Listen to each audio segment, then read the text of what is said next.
Time check mga katropa ay 6:35 Tuesday.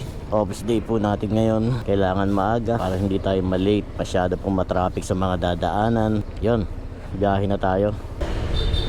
Ngayong umaga mga katropa ay sa ano tayo dadaan? Batasan. Dalasan pagka papasok ng opisina, ang daan ko ay Santa Lucia, Marcos Highway. Labas po yun ng Katipunan. Pero ngayon, dadaan tayo ng Batasan mga katropa. Labas tayo ng Commonwealth. Napaka-traffic din po talaga doon minsan. Sa dami ng sakyan na dumadaan sa Commonwealth. Mula kasi dito sa panggagalingan natin mga katropa, ito sa San Mateo is medyo matraffic po talaga rito eh. Medyo makipot po yung dam. Nagkaroon na ng mga road widening po dito. Mas malapad na kumpara dati. Naipit tayo dito ng traffic. Yari na tayo Nangka. Yan, hanggang Fairlane, napaka-traffic po dyan. Hindi ko po nang papunta ng Batasan mga katropa, may ginagawa po doon. Commonwealth, nakanan na po tayo ng Luzon.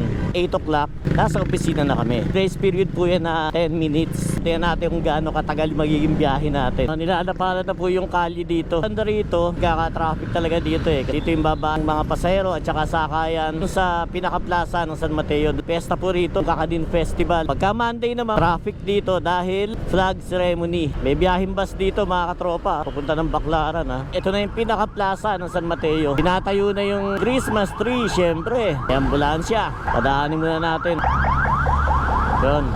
Doon sa mga mahilig pong bumuntot sa ambulansya mga katropa, ingat po kayo. Kasi minsan yung iba para makalusot sa traffic, bumubuntot po dyan, humahabol talaga. Mahirap po yung ganon, delikado po yun. Baka biglang magpreno yung ambulansya sa bilis niyan. Eh kung tayo nabuntot, tas mabilis din tayo, baka tayo sumalpok sa likuran ng ambulansya. Baka tayo po yung maisakay doon sa ambulansya. Iwasan na rin po natin dahil delikado po yun.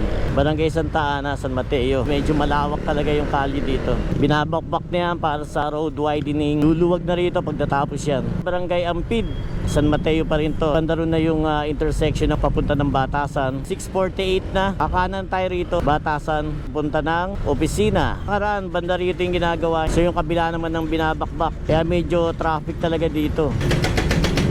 San Mateo, Batasan Road mga katropa. Agos nito ay pa Quezon City na, Commonwealth. Marami na rin po nangyari mga disgrasya dito eh. Yan pababa na yan, mga truck na galing doon sa taas, mga nawalan ng preno. Tanda ko dito sa may tapat ng Pure Gold, itong lugar na to, marami rin po nangyari mga aksidente talaga dito. Luwag banda rito ha, kataas na to eh. Bukod sa pagtingin sa side mirror, kailangan laging tingin sa kaliwat kanan para sure ball. Kita-kita natin kung may sakyan sa likuran natin. Ilalim na tayo dadaan dito, palabas ng Commonwealth. Palikulang yung daan dito, kaya pagka dadaan kayo rito, alalay lang kasi pakurbada po yung daan dito.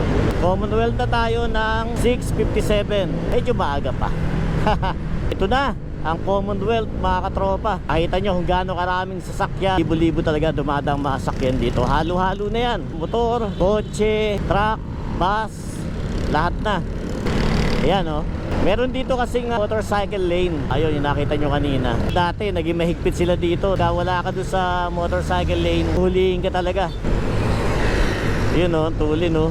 Sabi nga nila, itong Commonwealth ay tinatawag na killer highway mga katropa. Dahil nga sa dami din ng mga na-aksidente dito. At sa dami ng sakyan, kaya kadalasan talaga, napakarami po aksidente rito. Pero alam nyo, wala namang pwedeng tawagin na killer highway. Halos lahat naman po ng highway, lahat naman ng daanan, marami din po mga nangyaring disgrasya. Sa atin lang po yan, o nasa pagmamaneho na lang po yan siguro kung paano tayo mag-iingat eh. Yun na nga lang, pagka yun, gaya niya, may mga matutuling ganyan. Yun na nga lang kasi talaga minsan, kahit nag-iingat ka, bisa madadamay ka pa rin talaga. Matutulin po talaga dito eh. Luwag oh. Walang pangamba, hindi tayo malilate. Kada na tayo ng Luzon Avenue. Pababa, kaya alalay na. Yan o, yun o. Kanan tayo rito, Luzon Avenue. Alright. Luzon Avenue tayo ay 7:01. Relax lang, relax lang. Lamang tayo, lamang.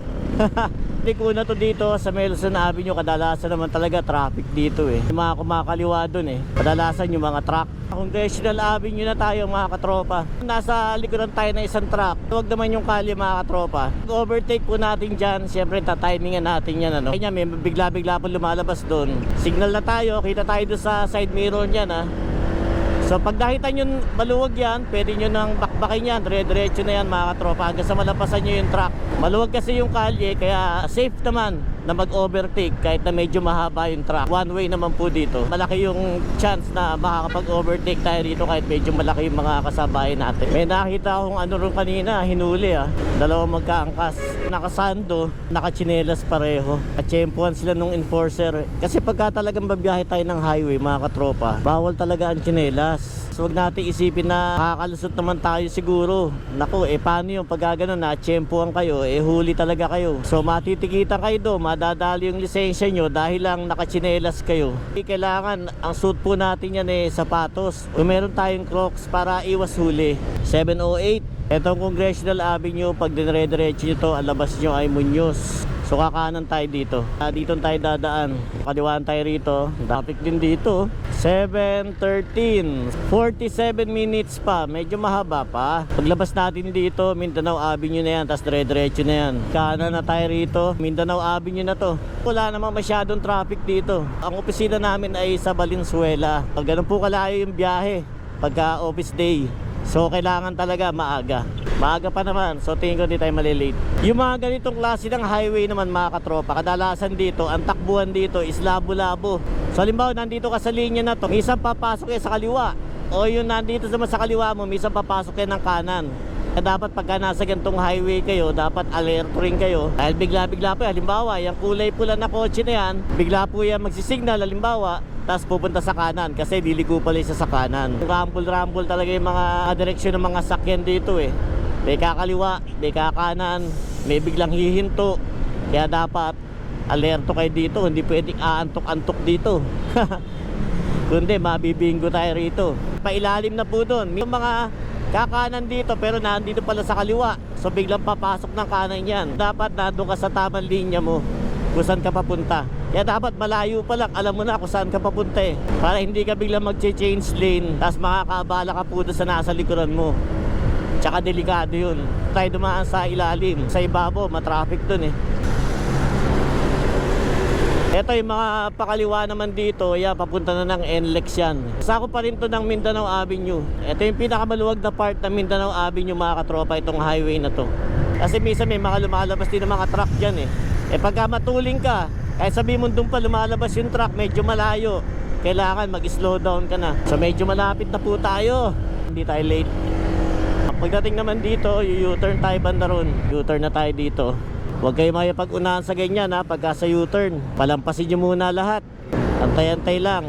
Pagka talagang medyo libre na, pwede na, saka tayo papasok. Dahan-dahan pa rin. Tapos tingin sa kanan pa rin.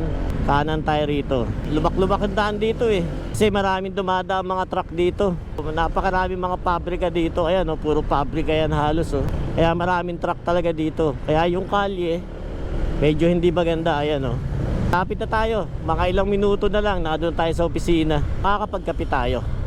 Pero malamang nandun na yung dalawang tropa at nagkakape na yun. 7:23. Balis tayo doon sa San Mateo ng mga 6:35. So wala pa isang oras yung biyahe halos natin. So ito na. Ayan ito sila Ginagawa nyo?